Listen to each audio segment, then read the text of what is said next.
My name is Tina Permer, and I am in the Instructional Technology Education Specialist Program at Kennesaw State University. The title of my capstone project is A PD Approach Using Plagiarism Trackers to Improve Student Writing. In many cases, students may create formal writing in which they believe that they have not plagiarized at all because they have not directly copied someone else's work and pasted it under their name, deeming it as their own. It is important that students feel confident and supported in their formal writing. It is also imperative that students feel as if they have learned the skills of academic writing successfully. Students should be able to complete research, review their research, create paraphrased and reworded academic summaries, synthesize their research, and give credit to their sources comfortably without feeling or questioning whether their work may be deemed as plagiarism or accidental plagiarism. Research has proven that students may create formal writing in which they believe that they have not plagiarized at all because they have not directly copied somebody else's work and pasted it under their name. However, there are instances in which students have not paraphrased or reworded in a fashion that is completely their own. Students may believe that their product is different enough, but they have unfortunately depended far too much on the words of another author. Additionally, students may not be entirely sure how to review the work or research of others and place the information in their own words. Lastly, students may not understand the importance of correctly giving credit to others.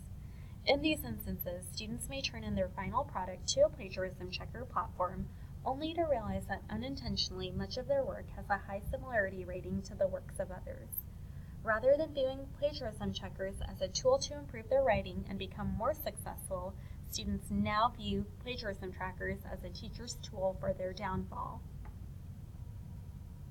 After planning and implementing these lessons, teachers will find that they feel their students are more likely to improve their writing when using plagiarism trackers as a writing tool and not a gotcha. Teachers may consider tracking issues with student plagiarism throughout the year, studying and reflecting on how they teach writing skills, targeting issues in teaching and disconnects in student understanding, revamping their lessons and writing curriculum based on interventions, and reflecting on how this would impact the plagiarism rate in their classroom. This intervention is important because it will help teachers create lessons that are more authentic and meaningful for students in their writing. The lessons that teachers create after this capstone project will also contain information that students carry with them throughout high school and in their higher education and/or future careers. This capstone project was completed during the 2016-17 school year. The plan is two-pronged. The first part of the capstone project included building and presenting a 1-hour professional development that began with informing teachers of the hazards of using plagiarism checkers as a tool for recording rather than a tool for teaching and learning. The PD moved into a teaching phase where teachers explored and previewed various plagiarism checkers and then delved into Turnitin.com since our school currently has a license with them. Teachers were taken on a virtual tour around the website as I talked them through how to use the website as a tool for learning rather than just using it as a tool for collecting assessments and placing a final grade on a working draft. After the initial PD session, I wanted to meet regularly to share more information, but since that proved to be difficult, it actually quite easily led to the next prong of the capstone project. The second portion of the project included creating and sharing resources for teachers to use on their own after the PD.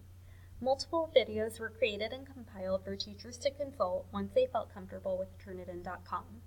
After a couple of weeks, teachers were at the point where they wanted to use the website and interface more actively and discover options that were not included during the initial introductory or informational PD.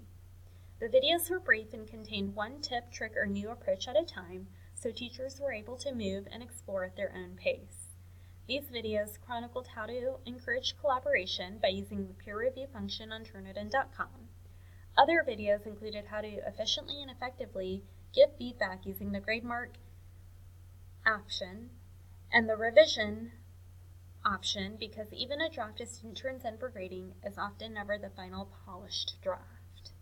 Additionally, I also create a sample mini unit plan so teachers can see how I am successfully using this process in my own classroom. Lastly, I provided individual coaching sessions for any teachers who needed assistance, needed to share or talk through ideas, or who wanted to provide feedback to me.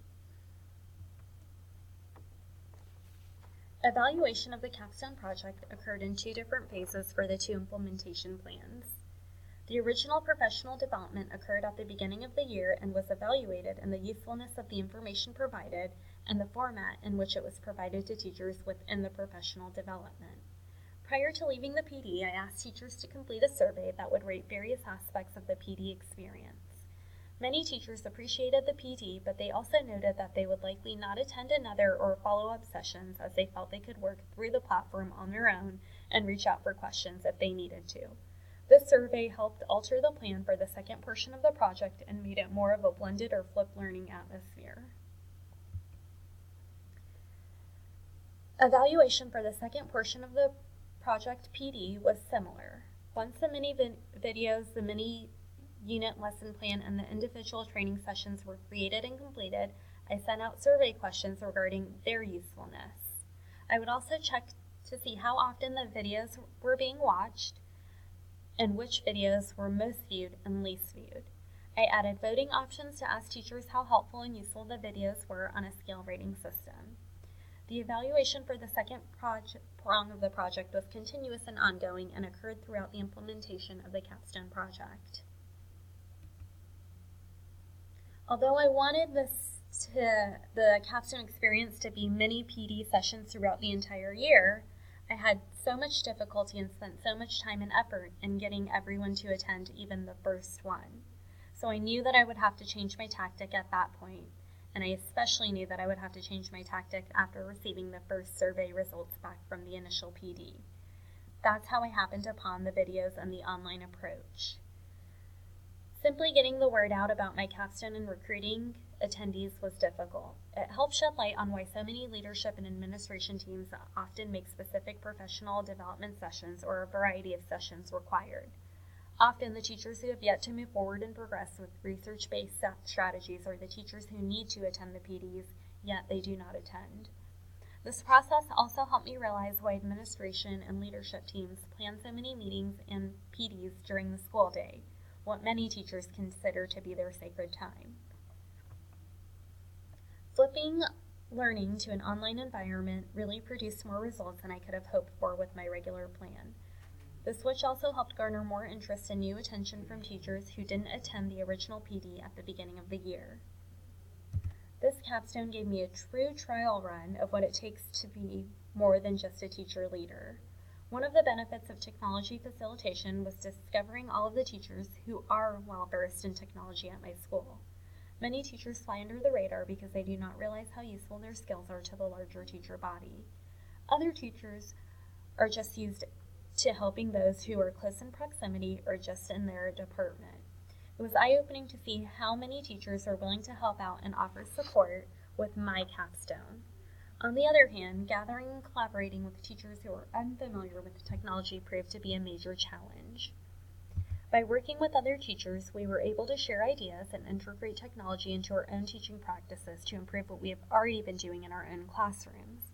When working with teachers in different content areas, I was able to collaborate on how Turnitin.com would be used to help classes beyond just English classes. Research-based learner-centered strategies was highly visible within the Capstone when it came to collaboration among students. Many activities suggested were geared toward peer review and peer feedback.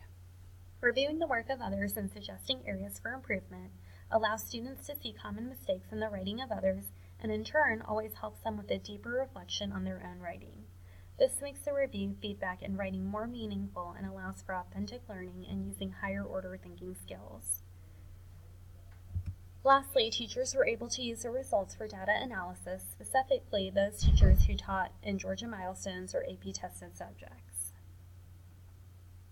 In giving advice, I would recommend that technology leaders and facilitators constantly reach out for support from other teacher leaders. For example, in my Capstone project in PD, I wish I had more examples, ideas, and opportunities for using Turnitin.com for those in other content areas. I should have met with someone in each department and pitching my idea to see if they could offer any insight and suggestions. Often as facilitators and leaders, we get so caught up in the early teacher idea, we think that learning should be teacher-centered. As research-based strategies have proven, this is not true. Learning and teaching should be student-centered and focused. As a facilitator, I will not always have all of the best ideas or the best information, and I should be open to accepting help from others rather than come across as the sole provider of information. Thank you so much for your time.